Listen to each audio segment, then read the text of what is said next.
If you ask Russians about the Dyatlov Pass, many will still lower their voice when they talk about it. Not because it's a ghost story, but because nobody, not even today, really knows what happened up there. It began in January of 1959.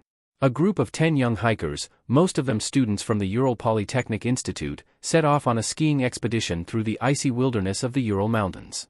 They were experienced, tough, and well prepared for sub-zero conditions. Their leader was Igor Dyatlov, a 23-year-old engineering student with a reputation for precision and caution. The goal was to reach a mountain called Otorten, deep in the northern Sverdlovsk Oblast. Locals, especially the indigenous Mansi people, had always warned about the region. They called one area Kolet Sayakal, which roughly translates to Dead Mountain. The name wasn't just superstition, it was based on old hunting records, where nothing came back from that place. But the group didn't believe in folklore. They were rational, scientific, proud of their Soviet training. They laughed off the warnings and set off into the snow. They didn't know that one of them, Yuri Yudin, would fall sick and return home early.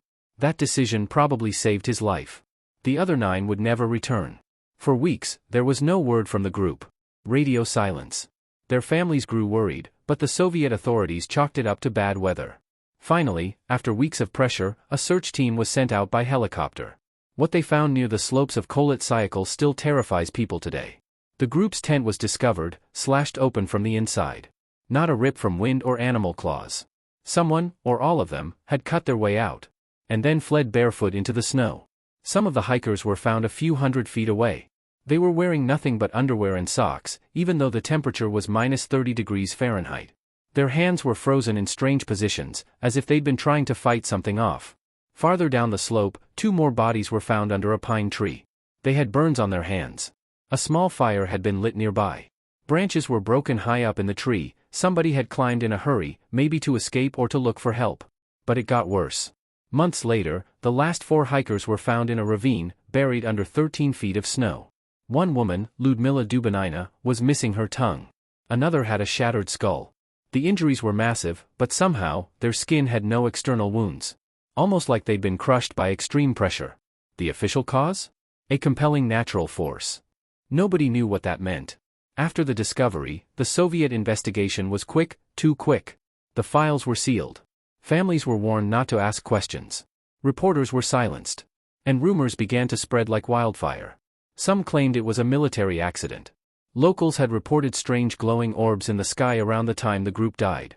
There were whispers of secret weapons testing. Maybe they wandered into a blast zone for radio frequencies or infrasound that triggered panic and confusion.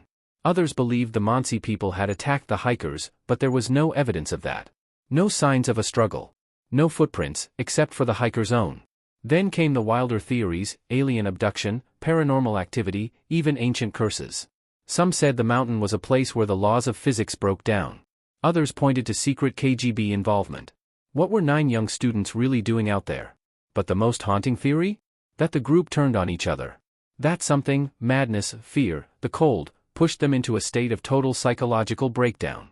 And when it started, they couldn't stop it. Even today, survivors of the search team don't like to talk about what they saw. One man, years later, said he couldn't forget the look on the dead hikers' faces, wide eyes, frozen mid-scream. Something terrified them to death. The pass was later renamed after Dyatlov, in honor of the group's leader. But nothing about it feels like a tribute. It's a place people avoid. Locals refuse to camp there. Hikers, even experienced ones, leave flowers when they pass through, as if asking for permission to walk the trail. In 2019, Russia reopened the case, claiming the deaths were caused by an avalanche. But many experts and family members rejected that explanation. The tent wasn't buried. The pattern of injuries didn't line up.